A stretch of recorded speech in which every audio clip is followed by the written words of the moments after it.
হাত দেখাবো।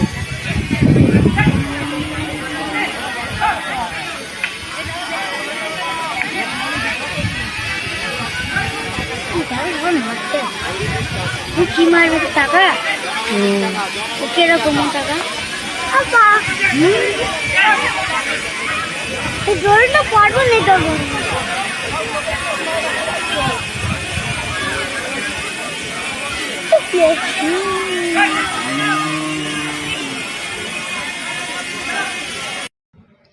আবার মিলে গেল আমাদের অনুমান।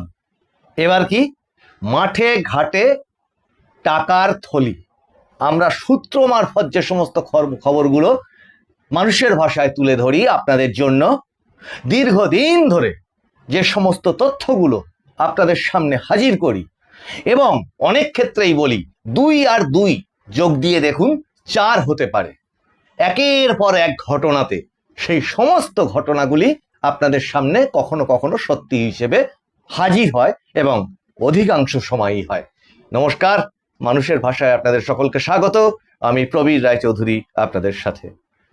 দীর্ঘদিন ধরে বলতাম একটি নির্দিষ্ট জায়গাকে, বা বলা ভালো কয়েকটি নির্দিষ্ট অঞ্চলকে, এবং আরো বেশি করে বলতাম যে সীমান্তবর্তী অঞ্চলের কয়েকটি বিশেষ বিশেষ জায়গা, যে জায়গাগুলোতে চলে খোলা আম যে দুর্বৃত্তরাজ, এবং তার সাথে বিদেশি আর্থিক লেনদেন, অস্ত্র পাচার, নারী পাচার, সমস্ত ধরনের যত ধরনের সামাজিক অপরাধমূলক কাজকর্ম আছে সব কিছুরই আকড়া বা উৎপত্তি স্থল হচ্ছে সেই জায়গাগুলো। দেখতে পাচ্ছেন এবার কোথায়? মাঠের মধ্যে টাকা ভর্তি থলি, বা বলা ভালো ব্যাগ, ব্যাগের পর ব্যাগ ভর্তি টাকা, পাট ক্ষেতের মধ্যে, ধান ক্ষেতের মধ্যে, সেগুলো সঙ্গে সোনার গয়না গাটি ইত্যাদি। বলতাম না আপনাদের যে এই সমস্ত জায়গাগুলোতে যদি গাছপালা, পুকুর, গাছের নার্সারি, এই সমস্তগুলো অনুসন্ধান করা যায়, এই সমস্ত জায়গাগুলো হচ্ছে এই সমস্ত মাফিয়াদের অবাধ বিচরণ। কোথায় ঘটলো ঘটনা? বাদুড়িয়াতে। মিলল তো তাহলে কথা? এবং সেই বলতাম সন্দেশখালি থেকে শুরু করে একদম সীমান্তবর্তী এলাকা জুড়ে, এই উত্তরবঙ্গের কোচবিহার, ফালাকাটা ইত্যাদি জায়গা পর্যন্ত চলে যান, বাংলাদেশ সংলগ্ন, বর্ডার সংলগ্ন হতে হবে। ওদিকে দক্ষিণ 24 পরগনারও একটা অংশ যেটা বাংলাদেশ সংলগ্ন, বলা ভুল হলো। এই উত্তর আর দক্ষিণ 24 পরগনার প্রায় পুরোটাই এই অবাধ বিচরণ ক্ষেত্র হয়ে দাঁড়িয়েছিল। এবার ঘটনা হচ্ছে এটা খুব স্বাভাবিক। কি স্বাভাবিক? এই যে 208-এর ধাক্কা, বা ওই যে দুটো সাইক্লোন, একটা পতন আর একটা পরিবর্তন, মানে উত্তরবঙ্গ দক্ষিণবঙ্গ দুটো ভোটকে আলাদাভাবে আমি এই নাম দিয়েছিলাম। এর ধাক্কায় যে চুরমার হয়ে গেছে যে অপশাসনের যে দুর্গটা, সেই দুর্গর এই সমস্ত যা দেখতে পাচ্ছেন ছড়িয়ে ছিটিয়ে থাকা সেই অপশাসকের ধন দৌলত সম্পত্তি, কিন্তু এখানে শেষ? মাত্র কয়েক ব্যাগ টাকা পাওয়া গেছে। হ্যাঁ, এইভাবেই বলছি, মাত্র কয়েক ব্যাগ। কি অনেকে রসিকতার ছলে এই ট্রেনে বাসে আজকে বিকাল থেকেই বলতে শুরু করেছেন যে উরি বাপরে, এরকম টাকা রাস্তাঘাটে মাঠে ঘাটে পাওয়া যাচ্ছে, ইস, তার থেকে যদি একটু আমি পেতাম। কেন?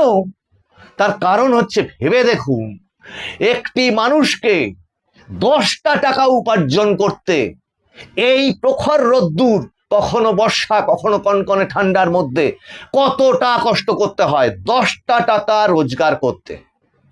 আর সেখানে যদি লুটের ধন দৌলত এই পরিমাণ হয় যে সেটা মাঠে ঘাটে ফেলে দিতে হয়, কখনো খাটের তলা থেকে পাওয়া যায় কোটি কোটি টাকা, গয়নাগাটি ইত্যাদি, তাহলে মানুষের মন কেমন লাগে? এর সাথে কয়েকটা তথ্য অতীতেও দিয়েছি, এই এপিসোডেও আর একবার উল্লেখ করছি। সেটা হচ্ছে এই টাকা পয়সা গয়নাগাটিতেই শেষ নয়। আচ্ছা ভাবুন তো, একটু ভাবুন, কোনো একটা গন্ডগোল হলে, ভোট হলে, আচ্ছা কোথা থেকে সেই সময়, মানে আগের কথা বলছি, ঠিক সেই সময়গুলোতে প্রচুর মানুষের হাতে অস্ত্র বোমা মুহূর্তের মধ্যে চলে আসতো বা আসতে পারে? তাহলে সেগুলো নিশ্চয়ই মজুদ থাকতো ঠিক মানে কোনো একটি জায়গায়, যেখান থেকে খুব অবাধে অনায়াসে সেগুলোকে ইউজ করা যেত। তাহলে এই যে নির্বাচন প্রক্রিয়ার সময় যে পরিমাণ ধরপাকড় এবং অস্ত্র উদ্ধার হয়েছে, একের পর এক এপিসোডে আপনাদের সামনে তুলে ধরেছি যে তার ঠিক পরিমাণ কত নির্বাচন কমিশন বারবার তার নোটিফিকেশন দিয়ে সেগুলোকে ডিক্লেয়ার করেছে। এর পরেও এই পশ্চিমবঙ্গের এই সমস্ত এলাকাগুলোতে কিন্তু থেকে যেতে পারে, ওই বলেছিলাম সুড়ঙ্গ, যে সুড়ঙ্গ আপনারা দেখতে পেয়েছেন কখনো কুলতলি ওখানে বর্ডারের ওই জায়গাটাতে, কখনো আপনার হাওড়াতে এক সুড়ঙ্গ প্রাসাদ, এগুলো যেমন দেখছেন, তেমনি এই সীমান্তবর্তী এলাকাগুলোর এক একটি জেলাতে কিন্তু এই ধরনের মাফিয়াদের এক এক ধরনের রূপ, এক এক ধরনের কার্যপদ্ধতি।